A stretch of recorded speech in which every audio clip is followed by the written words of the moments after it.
Are you a podcaster? Maybe you've got that big idea and you're looking for a network to join.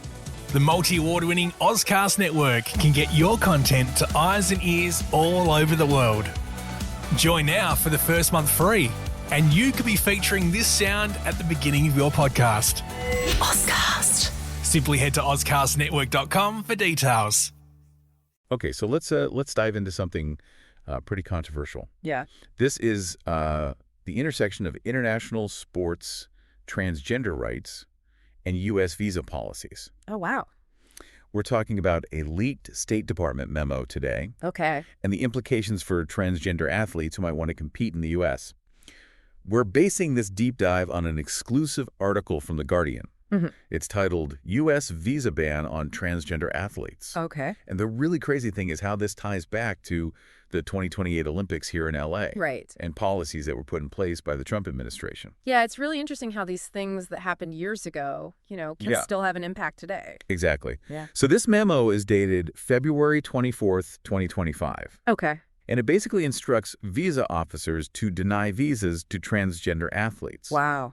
But it's not just a simple denial. Right. It invokes a very specific section of the Immigration and Nationality Act. Uh-huh. It's called the Permanent Fraud Bar. Oh, wow. Section 212A6. And have you heard about this before, this Permanent Fraud Bar? I'm not super familiar with immigration law, but it sounds pretty serious. It is. It's typically reserved for cases of very serious fraud. Okay. Like, someone lying about their criminal history to get into the country. Oh, wow.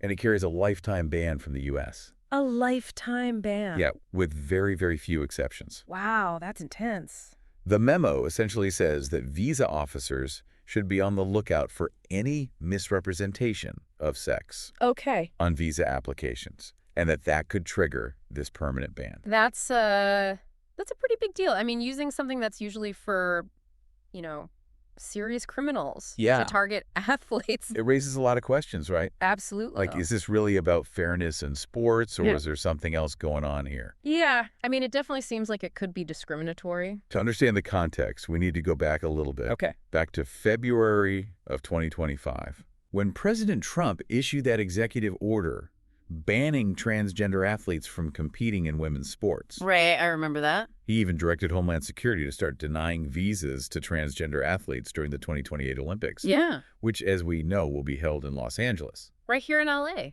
you remember all that media frenzy around his comments about Oh, yeah, I remember that. protecting female athletes? Definitely. It was a whole different world back then politically. It was, but it's wild that those policies are still playing out today. It really is. It shows how these things from a past administration can really have a long tail. Yeah. They create a framework for future action, and that's what we're seeing here with this memo. It's basically operationalizing that directive from Trump. That's a good way to put it. The article also quotes Sarah Mehta.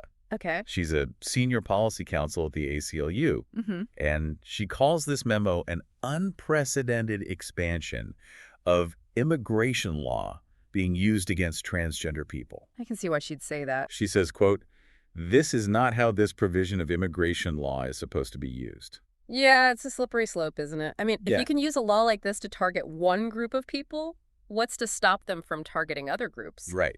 It's a valid point. Mm. So let's talk about the potential fallout from this. Okay. Obviously, the 2028 Olympics here in L.A. is a big one. Of course. Think about athletes like Laurel Hubbard. Oh, yeah, the New Zealand weightlifter. Exactly. She competed in Tokyo in 2020. Right. Or what about Nikki Hiltz? The American runner? Yeah. She was in Paris in 2024. Uh-huh. Both of them, under this memo, could face a lifetime ban from the U.S. Just for being transgender. Yeah. That's pretty scary when you think about it. It's not just the Olympics either, right? No, it's much bigger than that. What about all the other women's sports leagues here? Right, like the NWSL, the WNBA. Exactly.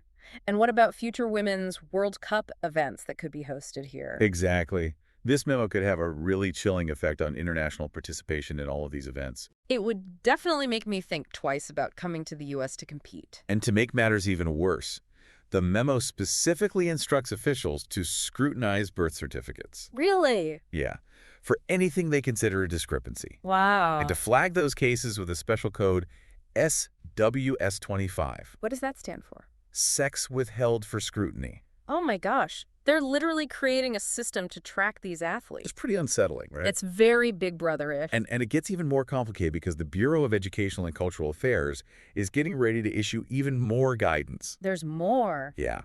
This new guidance is aimed at excluding biologically male athletes from women's sports events, including exchanges and competitions held in the U.S. So basically they're closing every possible door. It seems that way. Yeah. And this is all part of this much larger and very heated debate about where we draw the line between fair competition in sports and the rights and dignity of transgender individuals. It's such a complex issue. It is. We're seeing similar discussions playing out with the NCAA right now. Right. Their new policy restricts women's sports to athletes assigned female at birth. Exactly. Yeah.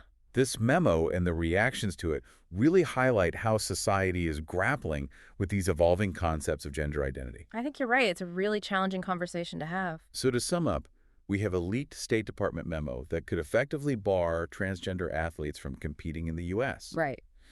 And it's based on policies from the Trump administration. A previous administration. Exactly. It raises a lot of questions about discrimination and the use of immigration law to target a specific group of people based solely on their gender identity. And the potential consequences are far-reaching.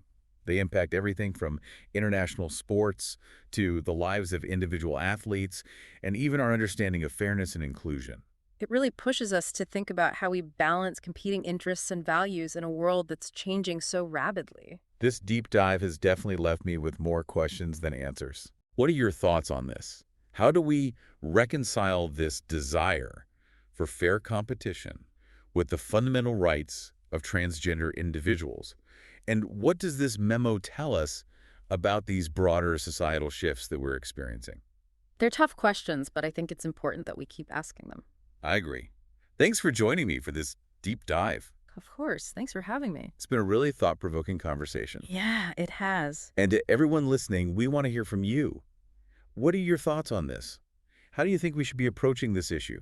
Leave us a comment and let's keep the conversation going. Let's keep talking about it. Thanks for listening. See you next time. Are you a podcaster? Maybe you've got that big idea and you're looking for a network to join. The multi-award-winning Ozcast Network can get your content to eyes and ears all over the world. Join now for the first month free, and you could be featuring this sound at the beginning of your podcast. Ozcast. Simply head to ozcastnetwork.com for details.